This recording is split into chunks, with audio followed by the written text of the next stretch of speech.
everybody, welcome back to Law Prep Tutorials official YouTube channel. अब सिर्फ 15 दिन बच गए हैं आपके MHCT के एग्जाम के लिए. What are the important guidelines and what are the important things that you should consider before going to your paper? 15 दिन में MHCT कैसे क्रैक करें? चलिए देखते हैं.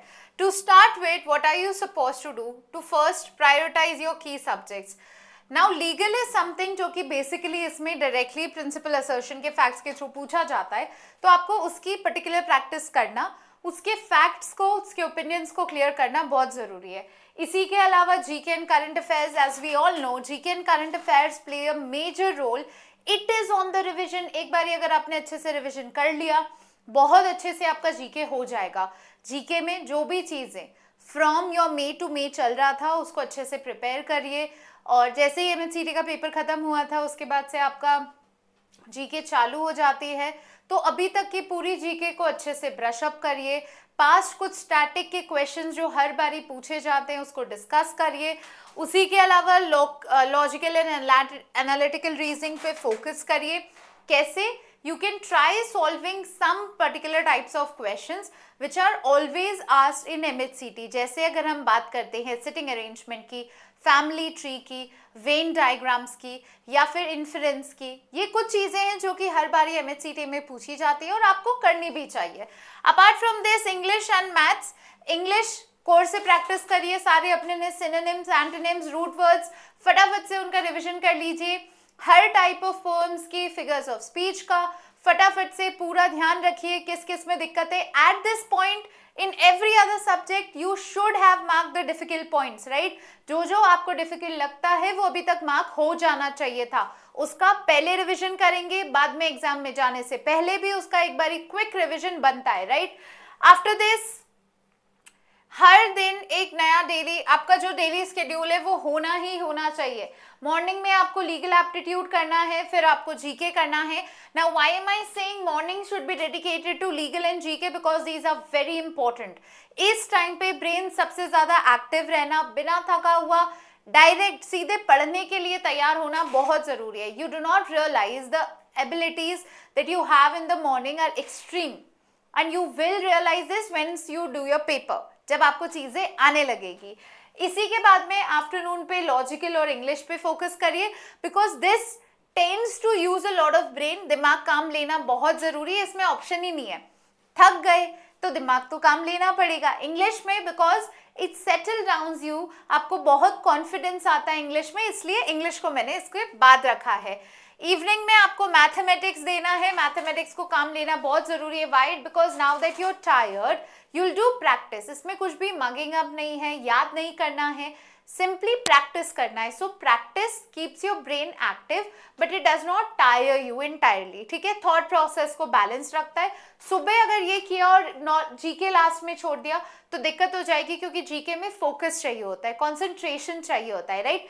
देन ऑफ कोर्स एक फुल लेंथ मॉक अटेम्प्ट करके रात्रि को आप आराम से रेस्ट करें. After this you have to take mock test. How are you going to take the mock test? Now mock test देने का एक बहुत बड़ा मिथ होता है जो मोस्टली स्टूडेंट्स करते हैं. कमरा बंद कर दिया, एकदम शांति, सबको बोल दिया पेपर दे रहा हूँ, चुप हो जाओ, 2 घंटे कुछ मत करना, and then you sit and give your paper. Can you do that in your real paper? कि आप शांति से अपने रियल पेपर में एग्जाम दे पाएंगे? नहीं. वहाँ बच्चों के पेज चेंज करने की आवाज़ होगी, कहीं ना कहीं टेबल कुर्सी की होगी, कुछ टीचर्स के कॉन्वर्जेशंस की होगी, कुछ बाहर कंस्ट्रक्शन चल रहा है, रोड है, सबकी आवाज़ें आएगी, right. So do not think that you can create the same environment when it is quite. Do not think of that. Quite environment में नहीं करिए, नॉर्मल जैसा एनवायरमेंट होता है उसी में करिए. अगर प्रेफर्ड है कुछ नॉइस चल रहा है तो उससे आपका कॉन्सेंट्रेशन बढ़ेगा, क्योंकि एग्जाम पे भी आपको सेम इम्प्लीमेंट करना है. मेजरली आपको प्रॉब्लम कब होती है? बिकॉज यूर लाइक मैम घर पे बहुत अच्छा होता है, यहाँ नहीं होता. क्यों होगा? अच्छा तो होगा ही, क्योंकि वहाँ balanced, everything's quite, you have no tension, you have no pressure. Here there is pressure, here there is lot of noises, right. So always focus on that. इसी के बाद में आपको एनालाइज करना बहुत जरूरी है कि पुराने मॉक से इस मॉक में आपने क्या डिफरेंट चेंजेस लाए हैं. What are the different things that you have totally included and you have to understand, right? Review करना है. जैसे हम क्लैट में मॉक डायरी बनाने थे, सेम वही करना है और फिर उनको रिपीट नहीं करना है. Set a target of 1 week and solve as much difficult questions as you can and then analyse the mistakes and then cut it out, right. इसमें अगर थोड़ा सा मोरल डाउन हो जाता है तो इजी क्वेश्चंस भी प्रैक्टिस कर सकते हो, right. Now you have to revise using concise notes. When I say concise notes, I mean those notes which are very particular and very small. I will not ask you to take whole of your legals book, read it, revise it. No, you should have concise notes. If I say innuendo, you should know what innuendo is. If I say negligent, what are the essentials of negligence, right? ऐसे ही different subject में concise notes. Strengthening कैसे solve कर सकते हो, weakening कैसे कर सकते हो, family tree में क्या arrangements का ध्यान रखना है. क्विक रिविजन के लिए कंसाइज नोट्स होना बहुत जरूरी है. This is something that is immensely going to help you on the day of the exam और a day before, because revision करना बहुत जरूरी है. 75% of your preparation depends on how much do you revise particularly, right. इसके बाद में फिर आपको क्या करना है, फ्लैश कार्ड्स करना है.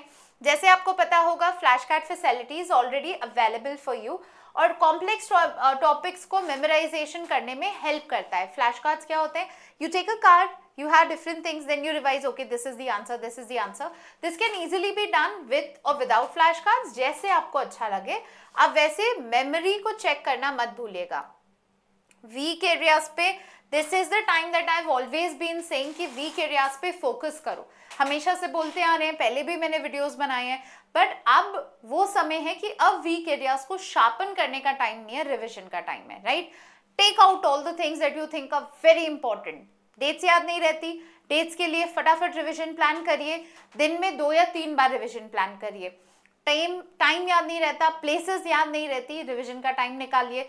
कोई particular set of questions, equations की वजह से समय ज्यादा लगता है, प्रैक्टिस ज्यादा करिए.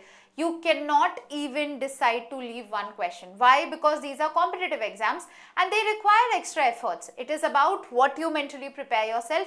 ये आपके regular 12th boards जैसा नहीं होता है, but उससे ज़्यादा difficult भी नहीं होता है, right?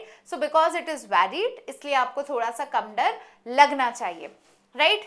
Of course, क्लैरिफिकेशन बहुत जरूरी है. डाउट्स रेगुलरली लेते रहिए. अगर प्रिंसिपल असर्शन के रीजन के क्वेश्चन गलत आ रहे हैं तो आपको उसको शुरू से चालू करना पड़ेगा और फोकस करना पड़ेगा, right. Reputable, of course we are doing it every now and then. We are soon going to be starting our marathons also. उस पे भी आप फोकस करिएगा, right. So very soon will be back with another announcement talking about the marathons that we are going to start. Regular sessions MHCT के लिए. Plus आप जो myth सोचते हैं कि मैम ज्यादा रिजर्वेशन उनका ही कैसे करेंगे, करके दिखाएंगे, right. So stay together, stay with us and we will help you solve everything and anything that you need for your MHCT preparation. Maintain physical and mental health. Now this is very important. हमने try कर लिया. For everyone who gave their CLAT and AILETS paper and the results were not favourable, I have given you one chance where I asked everyone to be mentally strong, right. 2 घंटे जो आप competitive exam देने जाएंगे उसमें आपने 2 साल, 1 साल 6 महीने जितनी मेहनत करी है वो सिर्फ 2 घंटे डिटरमाइन करते हैं. And that's not it. You have to be mentally strong. That forms a major part of your preparation because this is an objective type paper. Accuracy बहुत मैटर करती है. आप अपने mentally, even if something happens out of the blue, if it is very difficult, just stay calm. Set a goal that I want minimum of this marks and I will achieve it no matter how. There are 5 subjects available to me and I'll try to include as much as I can, right? So do not stress yourself at this time. Do not include a lot of different things. अब इस पे light physical activity, meditation का ध्यान रखिए. थोड़ा थोड़ा, जैसे मैं हमेशा मेरे ऑफलाइन स्टूडेंट्स को भी बोलती हूँ, ऑनलाइन को भी बोलती हूँ, तुम इस दुनिया में सिर्फ पढ़ाई करने ही नहीं आए हो, आखिर हो तो बच्चे ही. थोड़ी सी मस्ती तो बनती है, but थोड़ी सी. If I'm asking you to rest a bit, if I'm asking you to include a physical activity, do include that, right? Include a hobby for at least an hour. Take out some time for yourself so that the whole exertion is taken away. अब exam day पे क्या करना है, आपको अपने जो valid ID cards है उसको लेके जाना है, admit cards का ध्यान रखना है, documents का ध्यान रखना है. जो वो मांगते हैं, I'll be back with another video stating कि क्या ले जाना है और क्या नहीं. And of course, route exam का ध्यान रखिए, लास्ट मिनट स्ट्रेस को हटाने के लिए एक दिन पहले जाके आइए, रिविजिट करिए। After that stay calm and focus, बहुत अच्छे से हर क्वेश्चन को पढ़िए, जल्दीबाजी में मत करना। कुछ और चीज़ें हैं, प्रायोरिटाइज करना, limit distractions, get some fresh air, be positive, set in alarms, healthy snacks को करिए। Do not forget to visit the rest room, no energy drinks because वो बहुत ज़्यादा हाइपर कर देते हैं, एंग्जाइटी के चांसेस होंगे। Do some exercise, be prepared, drink plenty of water, double check your exam timetable, get a good night's sleep, and of course take a break and stay mindful. So that is it everyone. Thank you for joining me in this video. We'll soon be bringing a whole set of MHCET lives. Stay tuned to know more. Thank you and have a nice day.